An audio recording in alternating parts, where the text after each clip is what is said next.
Alrighty, let's get started.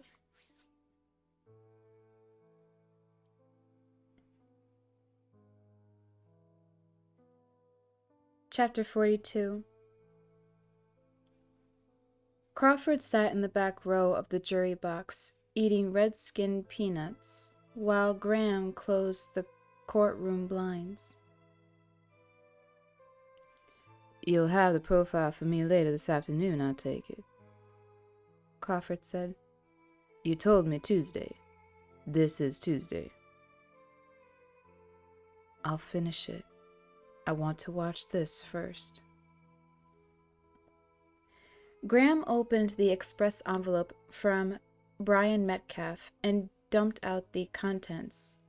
2 dusty rolls of home movie film, each in a plastic sandwich bag. "Is Metcalf pressing charges against Niles Jacoby?"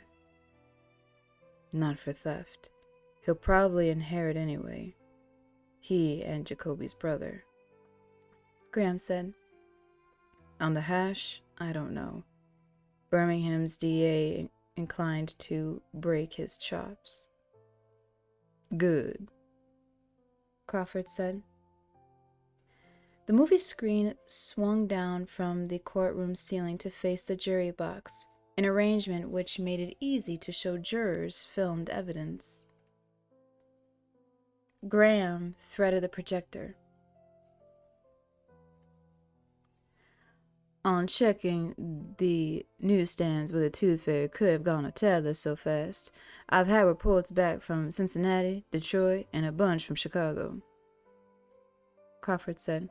"Various weirdos to run down." Graham started the film.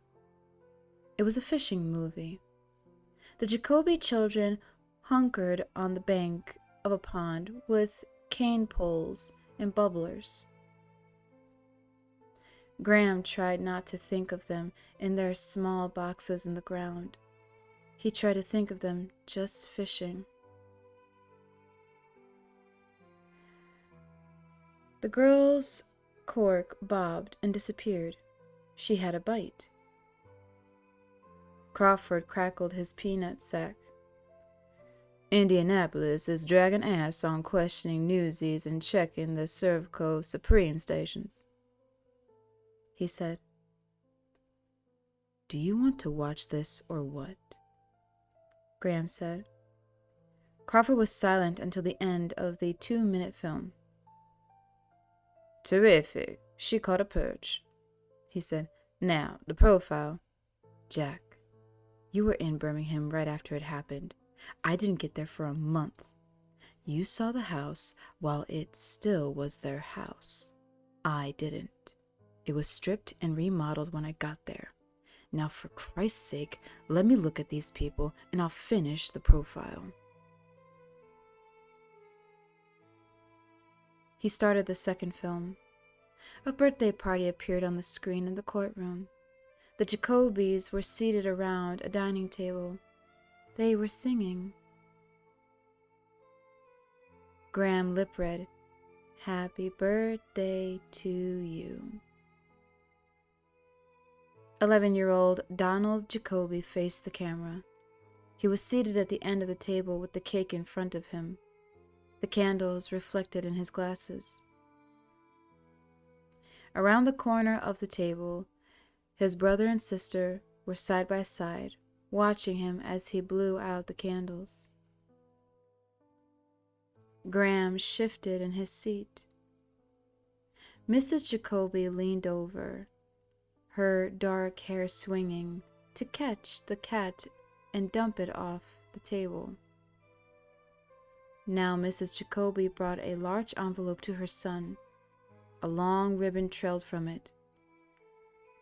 Donald Jacoby opened the envelope and took out a big birthday card. He looked up at the camera and turned the card around. It said, "Happy birthday, follow the ribbon." Bouncing progress as the camera followed the progression to the kitchen. A door there, fastened with a hook. Down the basement stairs. Donald first, then the others, following the ribbon down the stairs. The end of the ribbon was tied around the handlebars of a 10-speed bicycle. Graham wondered why they hadn't given him the bike outdoors. A jumpy cut to the next scene, and his question was answered. Outdoors now, and clearly it had been raining hard. Water stood in the yard. The house looked different. 𝘰𝘰𝘪𝘴𝘰𝘤𝘪𝘴 hadn't changed the color when he did it over after the murders. The outside basement door opened, and Mr. Jacoby emerged carrying the bicycle. This was the first view of him in the movie. A breeze lifted the hair combed across his bald spot. He set the bicycle ceremoniously on the ground. The film ended with Donald's cautious first ride. "Sad damn thing," Crawford said, "but we already knew that."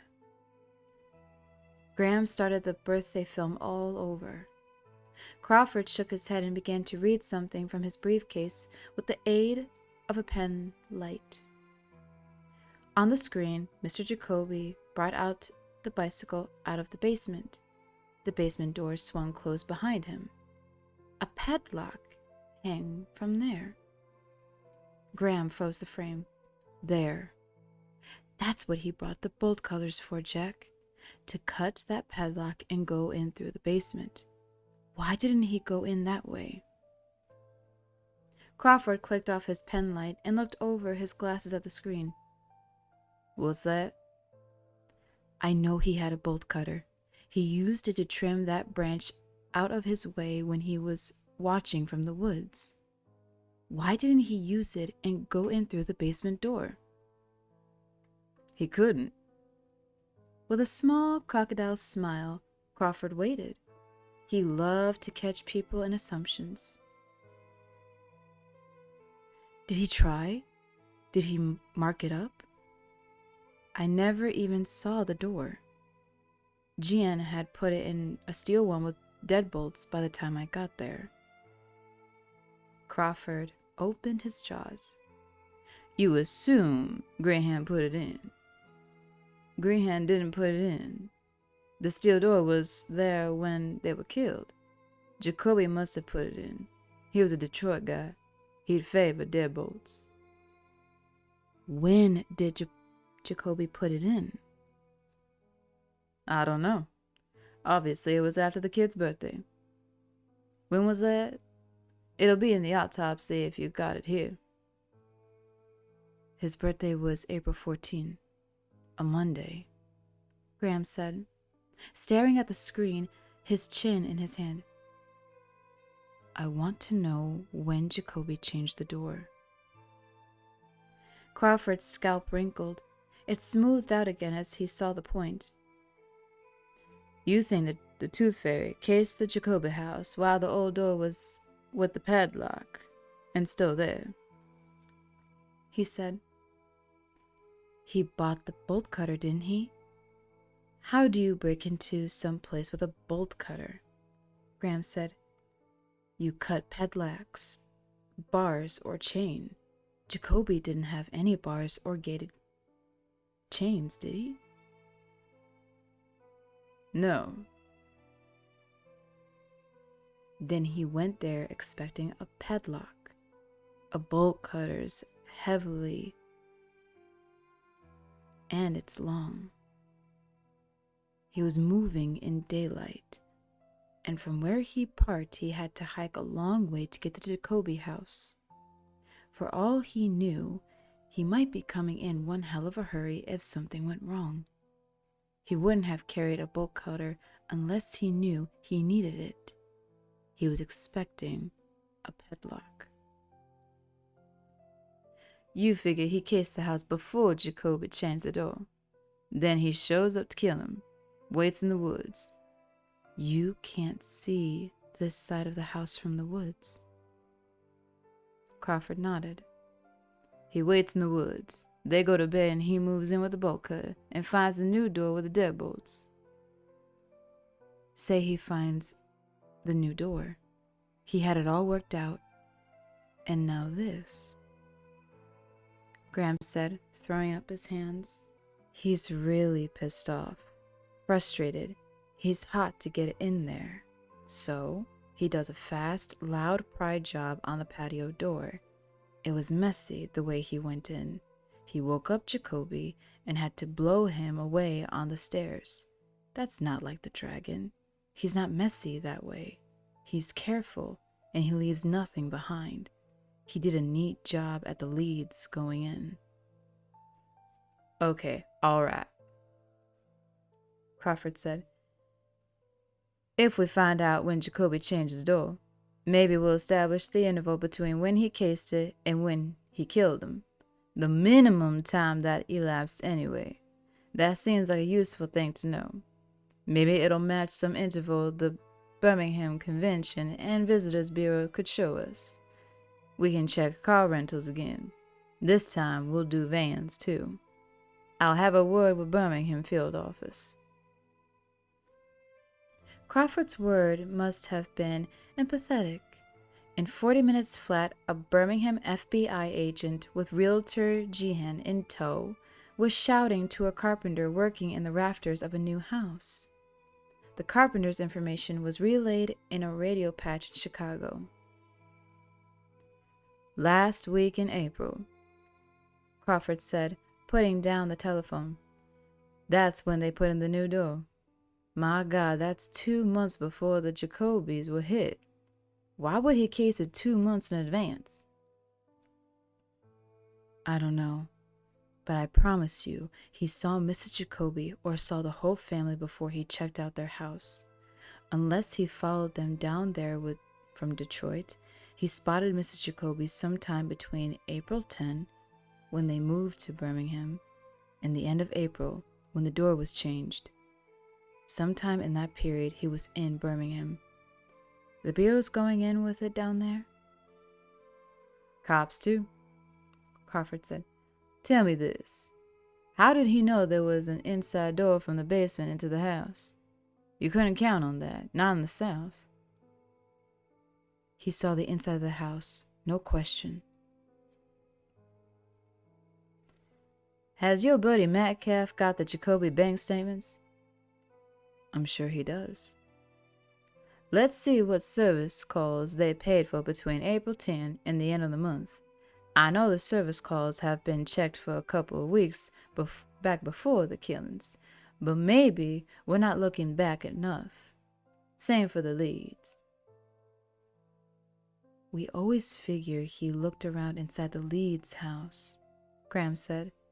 From the alley, he couldn't have seen the glass in the kitchen door. There's a latest porch back there, but he was ready with the glass cutter, and they didn't have any service calls for 3 months before they were killed. If he's casing this far ahead, maybe we didn't check far back enough. We will now. At the Leeds, though, when he was in the alley reading meters behind the Leeds house 2 days before he killed them, maybe he saw them going in the house. He could have looked in there while the porch door was open. No, the doors don't line up, remember? Look here. Graham threaded the projector with the Leeds home movie. The Leeds' gray Scotty perked up his ears and ran to the kitchen door. Valerie Leeds and the children came in carrying groceries. Through the kitchen door, nothing but lattice was visible.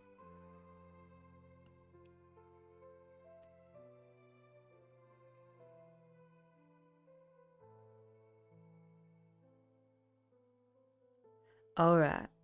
You want to get Brian Metcalf busy on the bake statement for April? Any kind of service call or purchase that a door-to-door salesman might handle? No. I'll do that while you wind up the profile. Have you got Metcalf's number? Seeing the Leeds' preoccupied Graham, absently, he told Crawford 3 numbers for Brian Metcalf. He ran the films again while Crawford used the phone in the jury room. The Leeds film first. there was the lead's dog. It wore no collar, and the neighborhood was full of dogs, but the dragon knew which dog was theirs. Here was Valerie Leeds. The sight of her tugged at Graham. There was the door behind her, vulnerable with its big glass pane.